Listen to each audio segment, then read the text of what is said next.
Questions for the record. Question 16 or 17. And now that we're on the subject of Taikus, maybe we'll spend some time with Taikus.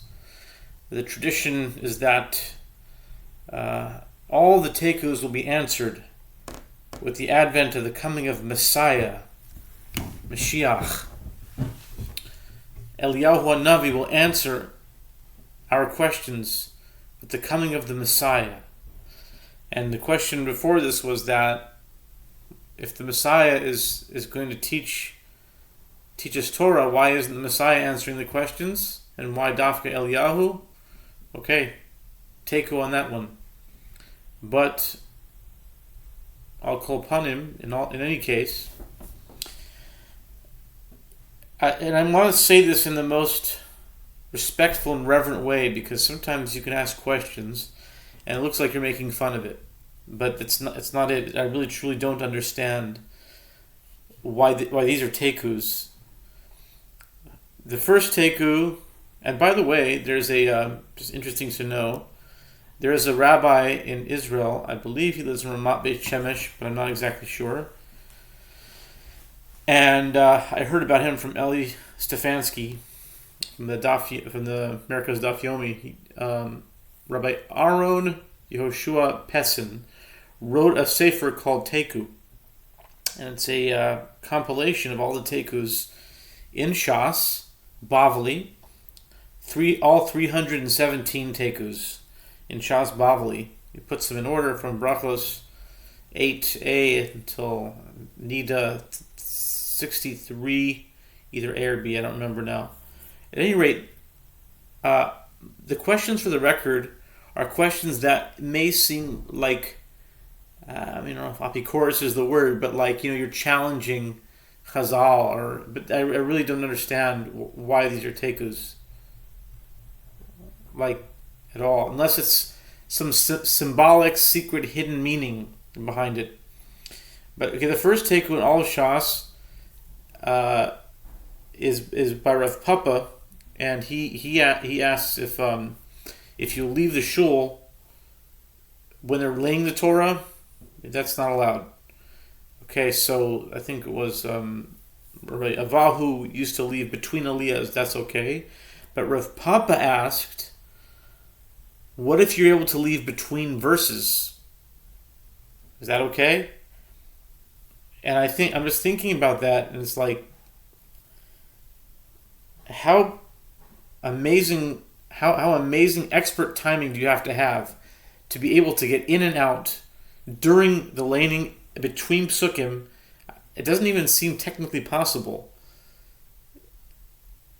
But that's the first take in all of Shas. I don't understand why that's such a, if a person, try leaving between when they read verses. The moment they finish the next verse, you're out before they finished, or you're still in. It's hard to really get it exactly between verse to verse.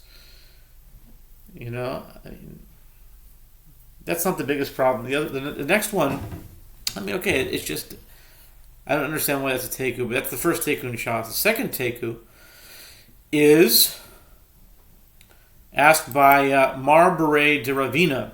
It's on Brachos 25b, and the discussion is when there's tsoya, there's feces in the area. The halacha is one cannot pray when there's feces in the area. So Abaye said that a small amount of feces can be nullified with spit, and then Rava says, especially when it's only when it's thick spit, okay, fine. Rava says that if feces is in a hole in the ground, he places his sandal over the hole to cover it and recite Shema. That I had a problem with that because, if there's a hole small enough that your foot can cover it, the average human foot can cover it, that's a pretty small hole. What's he doing near a hole with feces in it? What's he doing there? Rava says that you put your foot over a hole with feces in it. You can't just walk a few feet away? I mean, you have to put your foot on a hole with feces in it. It's a small hole, and you put your foot on it. It doesn't make sense to me. Why should a person do that? You can't just walk away from it? And then you'll tell me, okay, it's a situation where they couldn't do anything else but be there. It just doesn't seem like it ever happened in human history and never will happen. It's just saying, like, if it would happen, then you do that. It doesn't. I don't understand why it's necessary to say these things, but anyway, that's not the Taiku. The Taiku is Mar, the son of Ravina, says, what is the halacha in a case where feces is stuck to your sandal? Maybe you could be considered dirty in that case. And this is the second Taiku al Shas. This is what we need Eliyahu and Navi to come and tell us, that if feces is on your sandal, are you clean or not clean? Is there a hidden meaning here? Is there something deep, something secret here? If there is feces stuck to somebody's sandal, then take the sandal off. Or you can't just clean it off? I mean, come on. This is a Taiku that you need Elijah the prophet to answer? I mean, you could. Back in those days, okay, you take a little bit of, grass or weeds or whatever, I don't know, and just wipe the thing off, man. It's stuck to his sandal. So take the sandals off. And why can't you clean it? And it's very easy to wipe it off somewhere,